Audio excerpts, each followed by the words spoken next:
आज से मैं जो सूत्र बताने जा रहा हूं, इनका पालन अगर आप करेंगे तो आप अपने जीवन में 148 बीमारियों से हमेशा बचेंगे।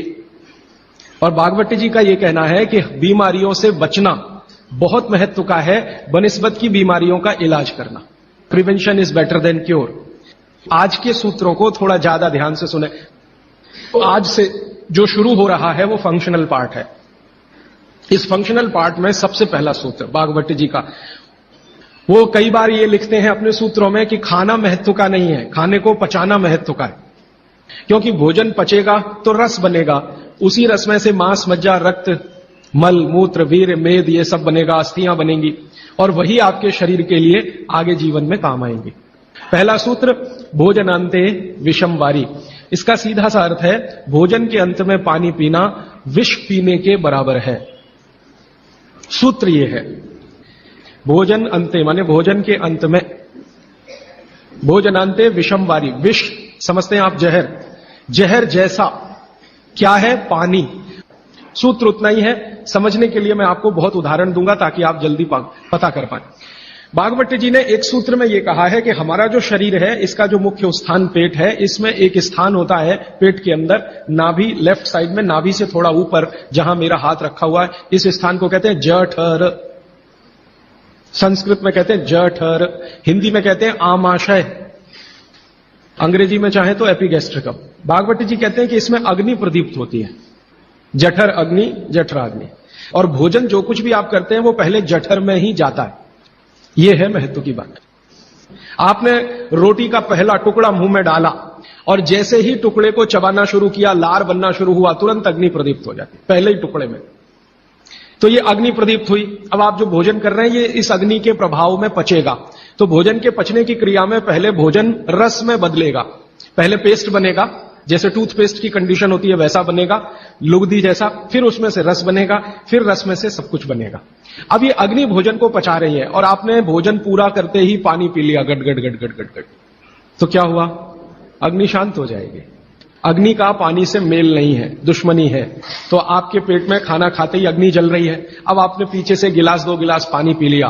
कोई लोग तो लोटा भर के पी लेते हैं, कई लोग तो भोजन से ज्यादा पानी पी लेते हैं। तो फिर भागवती जी कहते हैं भोजन पचेगा नहीं, वो सड़ेगा। वो कहते हैं कि भोजन अगर सड़ना शुरू हुआ तो सबसे पहले गैस बनेगी, वायु बनेगी, और ये वायु आपकी जिंदगी हराम कर देगी। और ये वायु की तीव्रता जब बढ़ेगी तो गले में जलन होगी, छाती में जलन होगी, पेट में जलन होगी। तो ये वायु पूरे शरीर में घूमेगी तो सिर घूमेगा, आपको चक्कर आएंगे, सिर में दर्द होगा, पीठ में भी दर्द हो सकता है, हृदय स्थान पे भयंकर दर्द हो सकता है। कई बार तो इतना दर्द होता है कि आपको लगेगा कि हार्ट अटैक आ गया, लेकिन वो वायु का दर्द है, हार्ट अटैक नहीं। और ये जो वायु बनी भोजन के सड़ने से, इसी वायु में से भागवती जी ने सूची बनाई है कि 103 रोग पैदा होंगे। 103। सबसे पहला रोग है उसमें एसिडिटी, हाइपर एसिडिटी।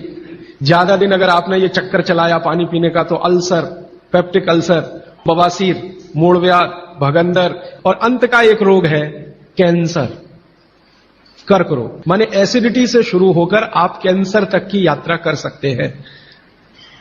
और बाद में भागवती जी कहते हैं, वो भी बता देता हूं, वो दूर का सूत्र है लेकिन यहीं पे ले आता हूं उसको, कि आपका जो भोजन सड़ेगा तभी कोलेस्ट्रॉल बनेगा। अगर भोजन का पाचन हुआ तो कोलेस्ट्रॉल शून्य रहता है। आप जानते हैं शरीर में 2 तरह का कोलेस्ट्रॉल है, एक गुड और एक बैड। अच्छा कोलेस्ट्रॉल माने एचडीएल, हाई डेंसिटी लिपोप्रोटीन। खराब कोलेस्ट्रॉल माने एलडीएल और उसका छोटा भाई VLDL, very low density lipoprotein. जिनको कोलेस्ट्रॉल बढ़ रहा है या बढ़ा हुआ है वो ध्यान दें, उनको भोजन पच नहीं रहा, उनका भोजन सड़ रहा है। तो कोलेस्ट्रॉल बढ़ेगा तो हार्ट अटैक भी आएगा, कोलेस्ट्रॉल बढ़ेगा तो घुटने भी जड़ हो जाएंगे, सारी संधियां आपकी एकदम कड़क हो जाएंगी, आपको चलना फिरना मुश्किल हो जाएगा, 10 कदम चलना मुश्किल हो जाएगा। तो वो ये कहते हैं कि जब 103 बीमारियां एक छोटी गलती से आती हों तो वो गलती कभी करना नहीं। अब जैसे ये सूत्र पूरा हुआ तुरंत आपके मन में प्रश्न आएंगे कि पानी कब पीना। तो भागवती जी कहते हैं कि कम से कम 1.5 घंटे के बाद पानी पियो। अब ये जो 1.5 घंटे का कैलकुलेशन है ये क्या है? ये भागवती जी कहते हैं कि जो आपने खाया वो आपके जठर स्थान में 1.5 घंटे तक अग्नि के प्रभाव में रहता है, 1.5 घंटे तक। और 1 से 1.5 घंटे का वो बताया है तो अलग अलग क्षेत्र के हिसाब से। अब मान लीजिए उत्तरांचल का कोई आदमी इसी सूत्र को पढ़ेगा तो उसको तो अग्नि का असर 2 से 2.5 घंटे रहेगा, पहाड़ वाला। लेकिन आपके लिए मैं बात कर रहा हूं तो 1 से 1.5 घंटा। ठीक है, अब तुरंत आपके मन में सवाल आएगा, भोजन के बीच में पीना कि नहीं पीना, और भोजन के पहले पीना कि नहीं पीना। वो ये कहते हैं कि भोजन के पहले पानी पीना तो कम से कम 40 मिनट और अधिक से अधिक 1 घंटा। आपको सीधा सा हिसाब बताता हूं, 10 बजे खाना अगर खाना चाहते हैं तो 9 बजे से लेकर 9:20 तक आप चाहें उतना पानी पी सकते हैं। और बीच में पीना कि नहीं, वो कहते हैं कि अगर आपके भोजन में 2 अन्न है, दो अन्न माने एक रोटी खा रहे हैं आप, वो गेहूं है, और दूसरा चावल खा रहे हैं, तो चावल और गेहूं 2 अन्न। एक अन्न की पूर्ति पूरी हुई और दूसरे की शुरू होने वाली है, तो बीच का जो जंक्शन पॉइंट है इस पे पानी पीना। मतलब इसका सीधा है, रोटी पूरी हो गई, अब आप चावल खाने की तैयारी कर रहे हैं, तो रोटी खाने के बाद चावल खाने से पहले आप जरूर पानी पीना। लेकिन मात्रा कितनी, तो वो कहते हैं 2 या 3 घूंट, इतना ही। उसके बाद जब दूसरा अन्न आपने शुरू कर दिया फिर नहीं, फिर तो पूरा आप भोजन ही करके उठिए। अब आप भोजन कर लिया तो गला साफ करने के लिए थोड़ा 1-2 घूंट और पी लेना, गला साफ करने के लिए। अब आपके मन में तुरंत एक प्रश्न आएगा कि भोजन के अंत में क्या पीना, फिर पानी तो नहीं पीना, 1.5 घंटे तक तो नहीं पीना, तो कुछ पी सकते हैं। तो भागवत जी ने 3 चीजें बताई हैं, उसके लिए पूरा सूत्र लिखा है कि भोजन के अंत में सबसे अच्छी चीज जो पीने के लिए है वो है छाछ, वो है मट्ठा, दही का तक्रम। लस्सी पीने के लिए नहीं कह रहे, मक्खन रह गया तो वो लस्सी, तक्रम की बात है। दूसरी सबसे अच्छी चीज उन्होंने बताई है वो है दूध, और तीसरी सबसे अच्छी चीज बताई है फल का रस। जिस मौसम में जो फल आता है उसका रस, माने मौसम के विरुद्ध के फल नहीं। आज का मौसम आम का नहीं है तो आम का रस अभी पिए तो नहीं चलेगा। तो आप ये कहें कि कोल्ड स्टोरेज से लाया हुआ संतरा और उसका रस निकाला या मौसमी का रस, ये सर्वनाश करेगा, सत्यानाश नहीं, सर्वनाश करेगा। अब इसमें आगे एक सूत्र है, वो बहुत महत्व का है। भागवत जी कहते हैं मट्ठा या छाछ कब पीना, दूध कब पीना, रस कब पीना। तो सुबह के भोजन के बाद जूस, भागवत जी ने नाश्ता शब्द कहीं नहीं इस्तेमाल किया है। सुबह का भोजन आप उसको नाश्ता कैसे, दोपहर के भोजन के बाद मट्ठा और रात के भोजन के बाद दूध। और वो ये कहते हैं आगे के सूत्र में कि इनका क्रम उल्टा सीधा मत करना कभी, कि हमारे शरीर को मट्ठे का पाचन होने के लिए जो रस की जरूरत होती है, रस माने एंजाइम, जो एंजाइम या रस की जरूरत होती है वो दोपहर को ही होते हैं पेट में। इसी तरह हमारे शरीर में दूध का पाचन होने के लिए जो रस की जरूरत पड़ती है या एंजाइम की जरूरत पड़ती है वो सूर्यास्त के बाद ही होते हैं, और जो रस और एंजाइम की जरूरत जूस पचाने के लिए है वो सुबह ही होते हैं। अब आप कहेंगे हमारे बच्चे तो स्कूल जाते हैं, दूध पीकर जाते हैं, तो बदल दो, जूस पिलाकर भेजो। और आप कहेंगे जी पिएंगे नहीं, आप जैसी आदत डालेंगे बच्चे वैसे ही होने वाले हैं, क्योंकि बच्चे अपने से कुछ नहीं सीखते, वो आपका सिखाया हुआ है सारा कुछ। समझ जाएंगे तो उनकी भी जिंदगी में ये परमानेंट हो जाएगा। अभी इसके आगे का सूत्र है। तो पानी कैसे पिए, तो हमारे यहां पानी पीने के बहुत तरीके हैं। लोटा मुंह से लगाया गट गट गट गट उतार लिया, गिलास मुंह से लगाया गट गट गट गट उतार लिया। तो भागवत जी कहते हैं नहीं, ये तरीका बिल्कुल गलत है पानी पीने। वो कहते हैं कि पानी को चुस्कियां ले लेकर पिए। जैसे आप गर्म दूध पीते हैं ना, भागवत जी बिल्कुल उसके समकक्ष रखते हैं। अब ये क्यों, आप एक साथ पूरा पानी उतारें गले के नीचे और एक एक घूंट पानी उतारें गले के नीचे, दोनों में जमीन आसमान का अंतर है। क्या अंतर है, हमारे पेट में भोजन को पचाने के लिए अग्नि होती है और इस अग्नि को तीव्र करने के लिए अम्ल होता है, अम्ल, एसिड प्राकृतिक रूप से बनता है, और मुंह में क्षार बनता है जिसको लार कहते हैं, लार, स्लाइवा, सेलिवा, लार, लाला रस, अलग अलग नामों से आप जानते हैं। तो मुंह में बनती है लार, ये है क्षार, और पेट में बनता है अम्ल। आप थोड़ा भी अगर विज्ञान जानते हैं तो आप जानते हैं कि क्षार और अम्ल को मिलाओ तो हो जाता है न्यूट्रल, और न्यूट्रल का मतलब जिसका पीएच 7 है। ये जो पानी है ना, पानी ये ना अम्ल है ना क्षार है, ये न्यूट्रल है। तो भागवत जी कहते हैं कि पेट आपका अक्सर पानी के जैसा रहे तो बढ़िया, और जिनका पेट पानी के जैसा माने पेट की अम्लता ना बढ़े और पेट का क्षारपन भी ना बढ़े, पीएच 7 के आसपास रहे, तो भागवत जी कहते हैं ऐसे व्यक्ति को 100 से ज्यादा वर्ष जीने की पूरी गारंटी है, बिना एक भी दवा खाए और बिना चिकित्सक के पास जाए। तो वो ये कहते हैं कि घूट घूट पिया पानी, अगर सिप सिप करके आपने पानी पिया तो ज्यादा लार अंदर जाएगी, तो अम्ल को शांत करने में मदद आएगी, इसलिए आपका पेट न्यूट्रल रहेगा, इसलिए पानी घूट घूट भर के पिए। और एक साथ गटगट पानी पिएंगे तो लार पानी के साथ मिल नहीं पाएगी, तो अंतिम रूप में जब वो पहुंचेगा पानी तो खाली पानी होगा। भागवत जी आगे कहते हैं, बहुत ही महत्व की बात है ये सब आपके लिए। वो ये कहते हैं कि जो व्यक्ति सिप सिप करके पानी पिए वो देखें जानवर कैसे पीते हैं। चिड़िया कैसे पानी पीती है? चिड़िया एक ड्रॉप उठाएगी, फिर उसको ऐसे ऐसे मुंह में चलाएगी, फिर पिएगी, फिर दूसरी ड्रॉप उठाएगी, फिर ऐसे ऐसे चलाएगी, फिर पिएगी। ऐसे ही कुत्ता है, पानी को चाट चाट के पिएगा, शेर पानी को चाट चाट के पिएगा। ज्यादातर जानवर पानी को ऐसे ही पीते हैं। वो जानवर हमसे ज्यादा स्वस्थ हैं। किसी को डायबिटीज नहीं, कोई ओवरवेट नहीं, किसी को जॉइंट्स पेन नहीं, किसी को कुछ नहीं। बाघ भट्ट के पक्के चेले हैं ये सब जानवर।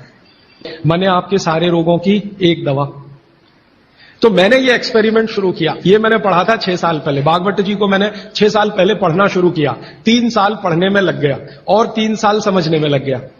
तो आपको सुनकर हैरानी होगी, हमारे जो दोस्त हैं, सहयोगी हैं, जिनका वजन बहुत ज्यादा था, उन्होंने पानी सिप सिप करके पीना शुरू कर दिया और भोजन के 1.5 घंटे के बाद पानी पीना शुरू। ये 2 सूत्रों का ही परिणाम है कि सबके वजन पहले से आधे हो गए। सिर्फ पानी पीने का तरीका बदला। फिर मैंने डॉक्टरों से बात की कि ये चक्कर क्या है। तो उन्होंने कहा बात सीधी सी ये है कि जो लार है ना, इसकी मेडिसिनल प्रॉपर्टी सबसे ज्यादा है। आपने जानवरों को देखा होगा, उनको कभी भी कोई चोट लगे तो वो अपने लार से ही ठीक कर लेते हैं, चाट चाट के। अब वो ये कहते हैं कि भारत के वो मनुष्य या स्त्रियां और पुरुष बहुत ही दुर्भाग्यशाली हैं जो इस लार को अंदर ले नहीं जा पाते। जैसे तंबाकू खाने वाले लोग, गुटखा खाने वाले लोग, मावा खाने वाले लोग थूकते ही रहते हैं, उसको थूकते ही रहते। जिसको बनाने के लिए भगवान ने 1 लाख ग्रंथियां आपके मुंह में दी हैं, जो रात दिन आपके लिए लार बनाती हैं। ये बहुत ही कीमती है, इसका औषधीय गुण बहुत है। और जैन दर्शन में इसको अहिंसा के साथ जोड़ा हुआ है। और वो मैंने करके भी देखा है कि सुबह की लार गलती से भी आप किसी चींटी या चींटा या मक्खी पे थूक दो, वो तुरंत मर जाए, क्योंकि उसका औषधीय गुण बहुत प्रबल होता है सुबह सुबह। और आप गुटखा खा खा के उसको थूकते रहते हैं तो सड़क तो खराब करते ही हैं, अपने को उससे ज्यादा खराब करते हैं। तो मेरी हाथ जोड़कर विनती है कि आप में से कोई लार थूकने वाला हो, थूकने वाला आदमी, ये तो भागवत जी की डिक्शनरी में नहीं है। वो कहते हैं कि एक ही कंडीशन में आप कुछ थूक सकते हैं, जब कफ बहुत बढ़ा हुआ हो, तभी, बस। उसके अलावा दूसरी कोई कंडीशन नहीं कि आप थूकें। तो फिर आप कहेंगे जी पान खाएं, तो पान खाने के लिए नियम बताया, पान खाओ तो कत्था मत लगाओ, बिना कत्थे का पान खाओ, थूकने की गरज ही नहीं। तो वो कहते हैं कि पान भी खाना है तो थूकना नहीं है, कत्था है तो थूकना पड़ेगा, कत्थे बिना ही पान खाओ। पान तो पित्त और कफ दोनों का नाश करता है और चूना वात का नाश करता है। तो वो कहते हैं कि पित्त और कफ का नाश कर दिया पान ने, चूने ने कर दिया वात का, तो वात पित्त कफ तीनों ही संतुलित है, तो पान खाके तो जिंदगी भर निरोगी रह सकते। ठीक है, अब आगे चलता हूं। आगे का एक सूत्र है भागवत जी का कि पानी कभी भी पिए तो ठंडा ना पिए। कैसा पानी पिए जी? गुनगुना पानी पिए। कभी भी पानी की गर्मी शरीर के तापमान के ऊपर ना हो, ऐसा पानी पिए, गुनगुना ही पानी पिए। क्यों? अभी मन में प्रश्न आएगा क्यों? हम तो जी ठंडा पानी पीते हैं, फ्रिज का पानी पीते हैं, बर्फ डाला हुआ पानी पीते हैं। जिसका जैसा गुण है वही तो करेगा ना। बर्फ का गुण है ठंडा करने का, तो बर्फ डालकर पानी में आप पी रहे हैं, तो बर्फ का गुण वो पानी में आ गया। अब पानी आपके पेट को ठंडा करेगा। अगर पानी ने पेट को ठंडा किया तो, क्योंकि शरीर के सारे ऑर्गन पेट से ही जुड़े हुए हैं, चाहे वो आपका हार्ट हो, चाहे किडनी हो, चाहे लीवर हो। और अगर शरीर ठंडा हो गया तो जय राम जी की, जाइए यमराज के पास। तो कभी भी ठंडा पानी ना पिए, एक विश्लेषण। दूसरा विश्लेषण कि अगर पानी आपने ठंडा पिया तो तुरंत पेट उस पानी को गर्म करने पर लगेगा। तो पानी को गर्म करने के लिए उसको अतिरिक्त ऊर्जा की जरूरत पड़ेगी और अतिरिक्त ऊर्जा उसको रक्त में से आएगी। तो शरीर के सब हिस्सों का रक्त पेट की तरफ जाएगा। उसने बाकी हिस्सों में रक्त की कमी कर दी और ये कमी हर समय ऐसे ही आती रहे, आप ऐसे ही ठंडा पानी पीते रहे, ऐसे ही कमी आती रहे, पीते रहे, कमी आती रहे, तो एक दिन वो अंग काम करना बंद कर देंगे, क्योंकि उनको रक्त की सप्लाई कम हुई है। और वो अंगों ने काम करना बंद किया तो ब्रेन हेमरेज हो गया, पैरालिसिस हो गया, हार्ट अटैक हो गया। तो ये सारी बीमारियों को क्यों बुलाते हैं ठंडा पानी पी के? मैंने उन लोगों को देखा जो चिल्ड वाटर पीते हैं, वो सवेरे सवेरे अगर संडास घर में गए टॉयलेट में तो 1-1 घंटे बाहर नहीं निकलते, कभी कभी तो 2-2 घंटे नहीं निकलते, बैठे ही रहते अंदर। उनको पूछो भाई क्या कर रहे थे 2 घंटे टॉयलेट रूम में? कहते हैं जी न्यूज़पेपर पढ़ रहे थे, मैगजीन पढ़ रहे थे। क्यों पढ़ रहे थे? तो कहते हैं टॉयलेट आती ही नहीं, माने स्टूल पास होता ही नहीं, संडास होती ही नहीं, उतरती नहीं, तो क्या करें। और वो बेचारे वहां बैठे बैठे कई बार इतने परेशान हो जाते हैं कि तरह तरह की आवाजें निकालते हैं, फिर भी नहीं आती। फिर वो गाना गाते हैं, मेरे सपनों की रानी कभी आएगी, वो आती नहीं। और कभी कभी जब बहुत ज्यादा परेशान हो जाते हैं ना, तो एक गाना गाते हैं, एक बार आजा आजा आजा, वो तब भी नहीं आती। ये है समस्या कि जो लोग बहुत ठंडा पानी पिएंगे उनको एक बीमारी है, वो है कॉन्स्टिपेशन, कब्जियत, कोष्ठबद्धता, बद्ध कोष्ठ होना। कॉन्स्टिपेशन का मतलब आपकी जो इंटेस्टाइन है ना, लार्ज इंटेस्टाइन, वो एकदम ऐसी संकुचित हो गई। तो अगर आपकी लार्ज इंटेस्टाइन ऐसी हो गई तो आपकी जिंदगी भी ऐसी ही हो जाएगी। फ्रिज का रखा हुआ पानी ना पिए, बर्फ डाला हुआ पानी ना पिए, आइसक्रीम कभी भी ना खाएं, तो गर्म भोजन और ठंडी आइसक्रीम कभी ना खाएं। अक्सर मैं शादियों में, बारातों में जाता हूं तो वहां मैंने देखा है कि भोजन गर्मा गर्म कराएंगे, अंत में आइसक्रीम जरूर खिलाएंगे। सर्वनाश, बुला बुला के हमारा सत्यानाश करते हैं। न मरो तो जल्दी मर जाओ। ऐसा आजकल आतिथ्य इस देश में चल रहा है। पहले कहते थे अतिथि देवो भव, अभी अतिथि दुश्मन भव। अभी चौथा सूत्र, आज का आखिरी सूत्र।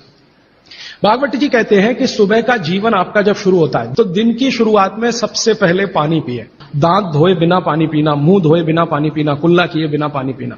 कारण उसका यह है कि रात भर जब आप सो रहे थे तो शरीर की सारी क्रियाएं तो शिथिल हो जाती हैं, लेकिन ये लार बनने की क्रिया ज्यादा शिथिल नहीं होती, ये चालू रहती है।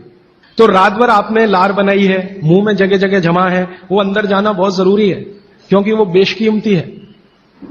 तो सुबह सुबह जो लार बन रही है ये अंदर जानी ही चाहिए, इसलिए बिना कुल्ला किए पानी पीने का नियम है। इसी को उषापान कहा जाता है। तो सुबह उठते ही पानी पिए। कितना पिए जी? बुजुर्गों के लिए 2 गिलास, बच्चों के लिए, और 3 गिलास आपके उम्र के लोगों के लिए। कम से कम इतना पानी पिए।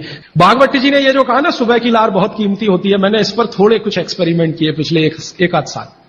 बहुत सारे कुछ पेशेंट ऐसे हैं जिनको डायबिटीज है, और डायबिटीज की कंडीशन में आप जानते हैं कि कोई घाव हो जाए, घाव तो जल्दी भरता नहीं।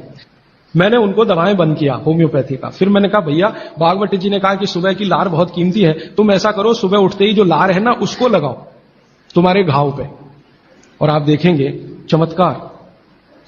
15 से 20 दिन में घाव भरना शुरू, 3 महीने में बिल्कुल बराबर।